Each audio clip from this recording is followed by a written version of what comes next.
Samahan nyo ako maglakad kasama ni Mingming. Ay, may na ano na siya. Ay, Mingming! Ay, may nakain na siya. Ming! Ang bilis niya. Sabi ko maglalakad kami. Ang bilis niyang ang bilis niyang nakakuha ng kanyang makakain. Ayan, so sa aking paglalakad, nandito na tayo sa pwesto ng Dolomite Beach. At dito, doon sa phase 1, ay wala nang masyadong mga kalat. Hindi na siya ganoon kadami. Tapos ang mas madami ngayon na sumusubo dito, yung mga halamang dagat naman po. Parang halo na naman eh. Ayan o.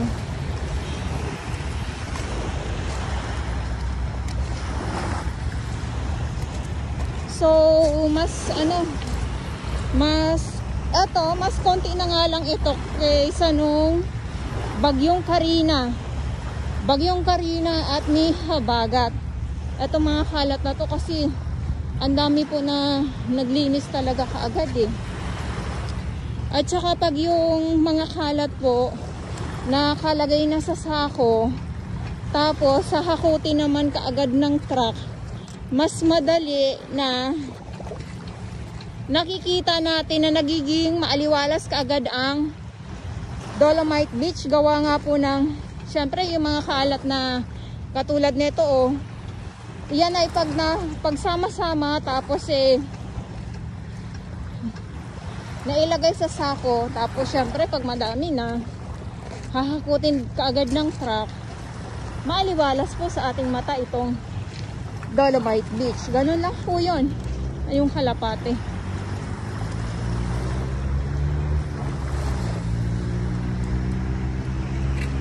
Ayan, so dito po ako sa may sa aking mga viewers sa dalampasigan ng Dolomite Beach dito sa 2.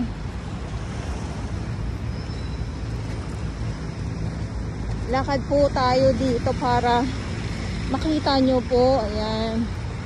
Kasi mayroon tayong mga nakikita, nababasa ng mga comment na doon daw sa dulo or dito daw sa 2 ng Dolomite Beach ay sobrang daming kalat. Actually kasi pag yung nandito sa may tabi nasisimot naman po. Kaya lang meron naman panibagong kapalit. Ayan o, katulad yan o.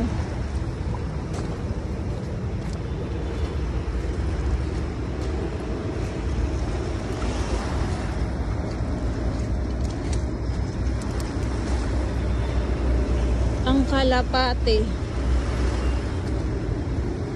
O katulad nitong water lily.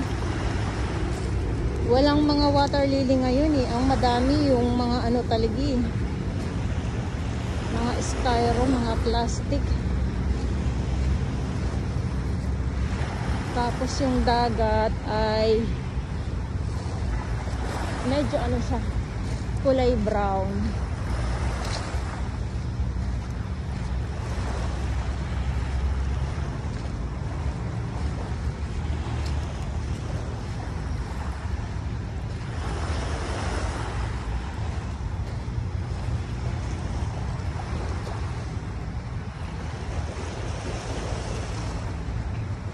Ayan, so dito na tayo sa malapit dito sa 500 meters na Dolomite Beach.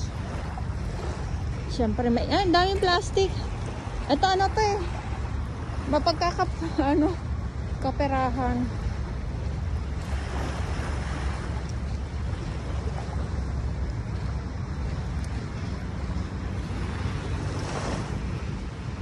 Madali lang naman to.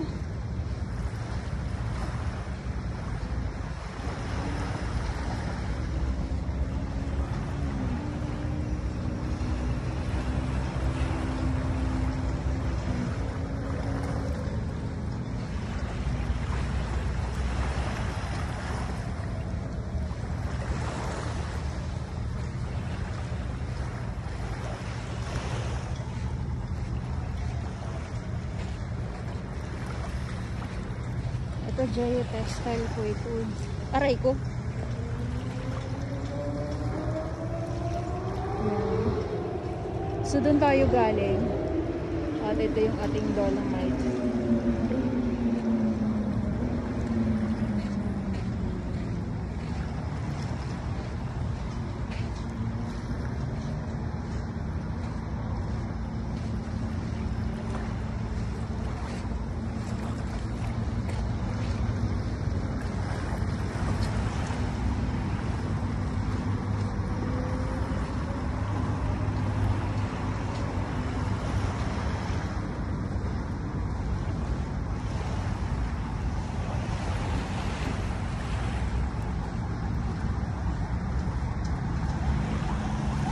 So dito na tayo sa Dambuhalang Geotube na kung saan ang likod nito ay ang gray sand or black sand.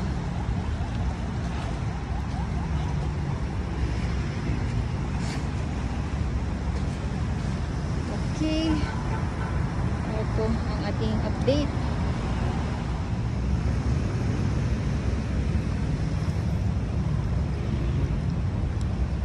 Okay. So, syempre yung ating mga Manila Bay Warriors ay hindi na po natin sila dito makikita. Gawa na din sobrang init at saka tulad nga ng binabanggit ko, no, may pahinga din po yan sila, hindi naman po dire-diretso.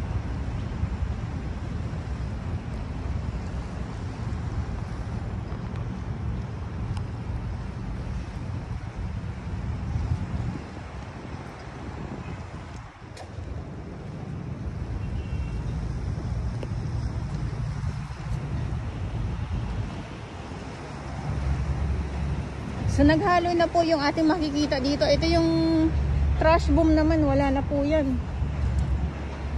Hindi ko din po alam kung maibabalik din ba ito or ano. Halo na po yung mga nandito sa ating mga viewers. Yung inyong makikita, kahoy, basta mo or mga plastic.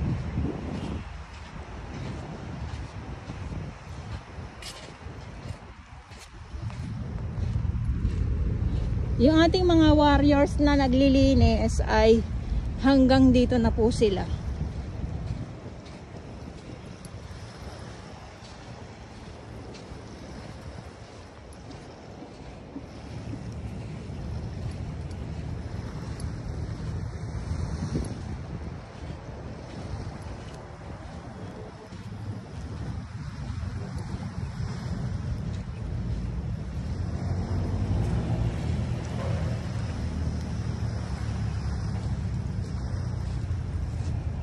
Ayan, oh. Ito mga plastic to, kalakal to. Madaming kalakal.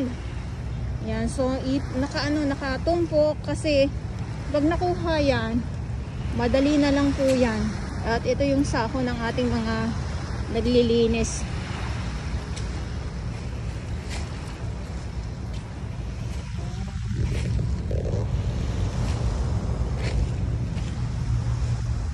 Okay, so ulitin ko lang po muli. Wala na po yung ating mga warriors gawa ng lampas na po alas 10 ng umaga. At ulitin ko lang, itong trash boom ay hindi ko alam kung ibabalik pa ba ito sa dito sa dagat. At ito yung mga sako-sakong mga nakolekta ng mga basura ng ating mga naglilinis. So dito naman, ayan, konti na lang din. Parang na lang, tinga-tinga na lang. Itong mga sako na to. Sako na puno ng mga kalat.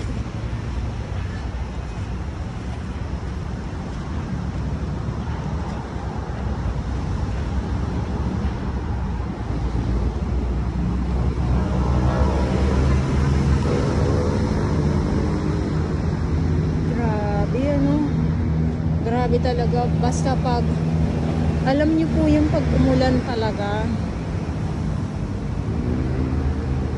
Dito ang ating Dolomite Beach po talaga sitwasyon dito. Pag sobrang ulan, bumagyo, grabe. Sana ito kaagad mahakot. Ang ano naman po, ang truck naman po ng MMDA. Balik tayo dito. Truck ng MMDA, truck ng DPS at saka ng DPWH. Ayan po yan, sila yung naghahakot ng mga sako-sako. Sako-sakong mga basura po dito na nakokolekta ng ating mga Manila Bay Warriors.